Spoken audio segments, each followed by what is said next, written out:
CGP. Di sini saya akan membahas tentang diseminasi budaya positif, ya. Di mana untuk diseminasi budaya positif itu ada 5. Ya. Yang pertama yaitu disiplin positif dan nilai-nilai kebajikan universal. Yang kedua, teori motivasi dan penghargaan restitusi. Yang ketiga, keyakinan kelas. Yang keempat, kebutuhan dasar manusia. Dan yang kelima, restitusi 5 posisi kontrol. Di mana pada disiplin positif dan nilai-nilai kebajikan universal, ya. Ini contohnya, ya. Tangan Anda menggenggam, ya. Nah, digenggam sekuat mungkin, ya. Kalian bayangkan misalkan di tangan Anda itu ada sesuatu yang sangat berharga sekali, ya. Nah, teman Anda akan mencoba untuk melepaskan genggaman tangan Anda, ya, jari-jari Anda ini, mencoba untuk melepaskan. Nah, bagaimana caranya? Apakah Anda akan melepaskan genggamannya atau tidak? Tidak. Kenapa tidak? Oh, mau diambil karena mungkin di tangan Anda ini ada barang yang sangat berharga sekali, ya. Nah, kalau dilepas genggamannya mungkin akan diambil oleh teman Anda, ya. Karena sangat berharganya, jadi sekuat mungkin Anda akan mempertahankannya, ya. Nah, terus, pertanyaannya tadi, apakah Anda akan membuka genggaman kempalan tangan Anda? Tadi ada jawaban tidak, ya. Jadi eman-eman, ya, ya. Itu. Lanjut. Yang kedua,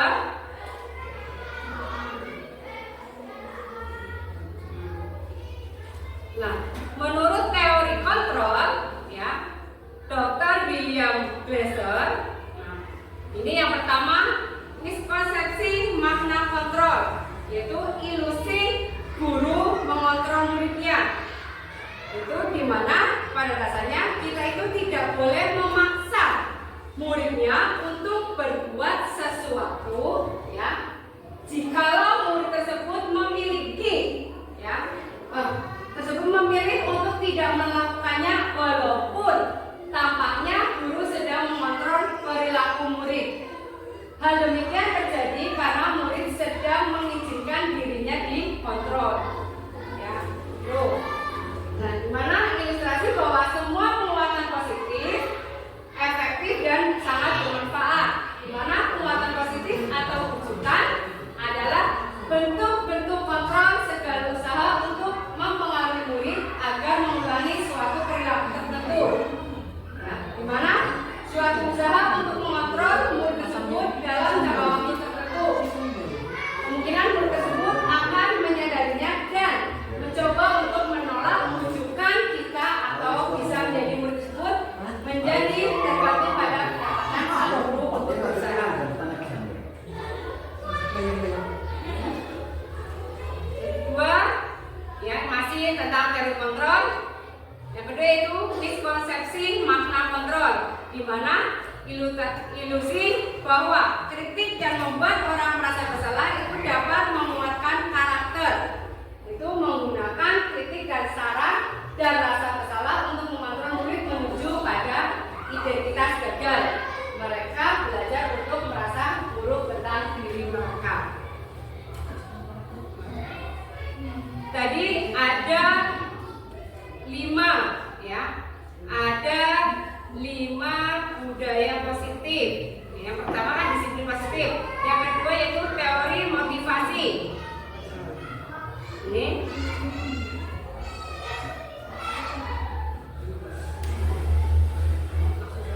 Yang kedua, teori motivasi, hukuman dan penghargaan restitusi. Di mana pada motivasi perilaku manusia, yang pertama untuk menghindari ketidaknyamanan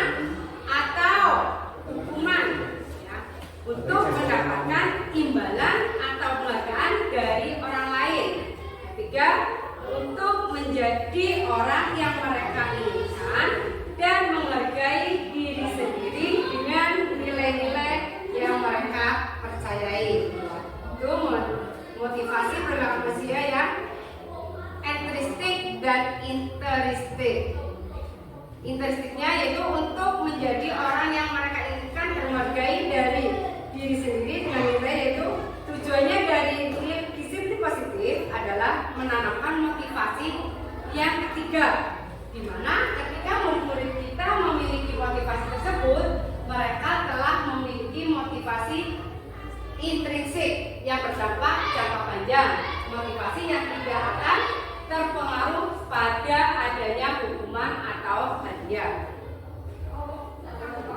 Hukuman, konsekuensi, dan restitusi. Yang pertama, hukuman. Hukuman apa yang dapat kita lakukan kepada siswa? Yaitu yang pertama yang bersifat satu arah dari pihak guru yang memberikan.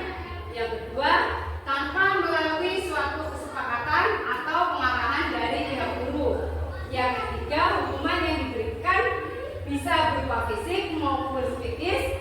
Murid atau anak disakiti oleh suatu perbuatan atau kata-kata. Konsekuensi. Konsekuensi itu berarti suatu apa ya? Kesepakatan ya, konsekuensi ya, bukan apa? Iya, harus menerima ya apa yang telah dilakukan. Yang pertama yaitu suatu terencana atau sudah disepakati. Yang kedua, sudah dibahas dan disetujui oleh murid dan guru, dibuat oleh pihak guru atau sekolah, dan murid sudah mengetahui sebelumnya konsekuensi yang akan diterima bila ada pelanggaran. Itu konsekuensi. Akhirnya restitusi. Ya, restitusi itu berupa satu, bukan untuk menebus kesalahan, namun untuk belajar dari kesalahan. Akhirnya memperbaiki hubungan. Tiga, tawaran bukan paksaan. Yang berikutnya, menuntun untuk melihat ke dalam diri, fokus pada solusi, mengembalikan murid yang berbuat salah pada kelompoknya.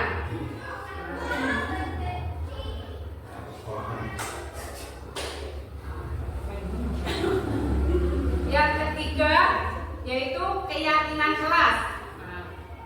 Keyakinan kelas itu sama saja kesepakatan kelas di mana dibuat oleh guru dan siswanya. Contohnya saya mengajar di kelas 2. Jadi kita harus membuat kesepakatan dulu dengan siswanya. Nah, contohnya buang sampah pada tempatnya, disiplin. Nah, itu jadi kita harus buat kesepakatan dulu sama siswanya. Kalau sepakat, kalau disepakati ya oke, berarti dapat kita laksanakan keyakinan kelas tersebut.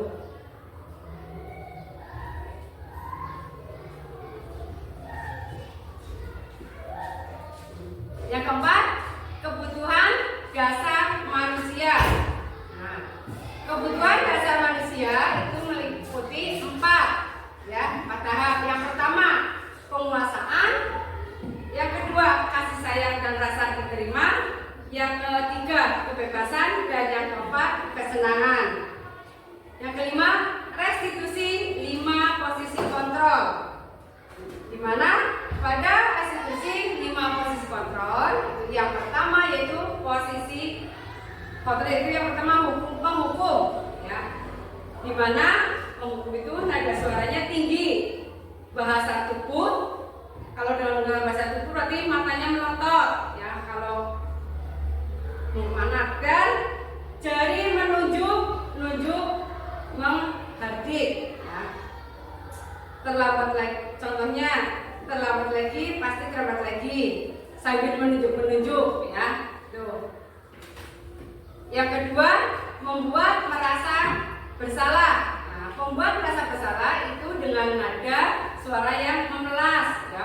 Aja membentak tapi dengan suara yang lembut, memelas, agar siswa tersebut dia merasa bersalah. Oh iya, ternyata aku salah ya. Gitu.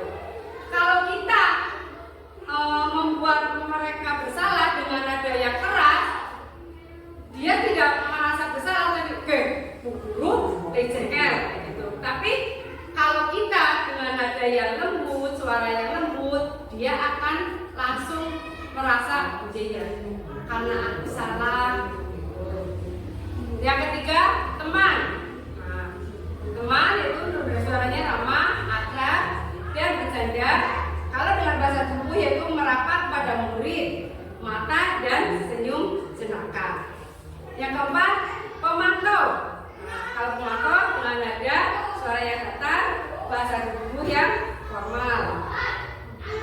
Yang kelima, manager. Di mana posisi manager itu suara tulus, pennya tulus, tidak perlu marah, tidak perlu meninggikan suara, apalagi menunjuk ke murid, berkaca pinggang, atau bersikap seolah-olah menyesal tanpa sedikit sekali akan perbuatan murid ataupun bersendagurau, ya. Nah, itu tadi 5 dari restitusi 5 posisi kontrol. Berarti kita sebagai guru yaitu tempatkan pada 5 posisi kontrol itu sebagai manajer, ya. Tuh. Ya, itu saja. Itu tadi saya menjelaskan tentang diseminasi budaya positif sekolah. Mudah-mudahan sekolah ini nanti bisa ditingkatkan lagi, ya, untuk budaya positifnya, karena mungkin masih ada kurang juga ya Bapak Ibu. Ya, makanya kita perlu tingkatkan lagi untuk budaya positifnya.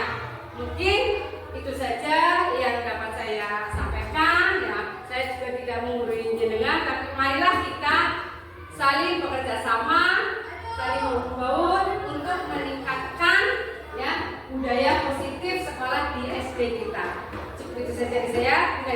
Assalamualaikum warahmatullahi wabarakatuh. Waalaikumsalam warahmatullahi wabarakatuh.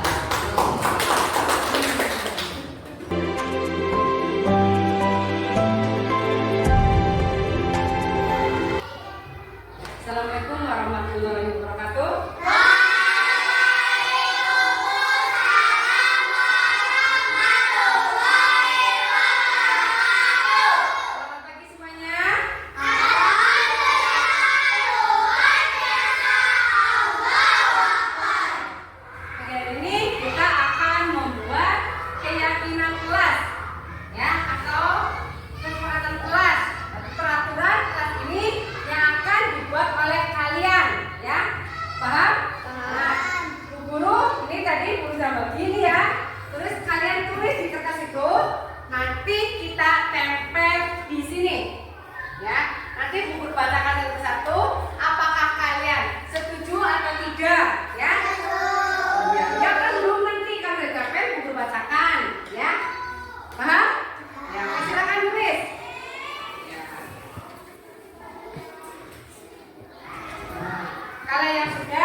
sudah kalian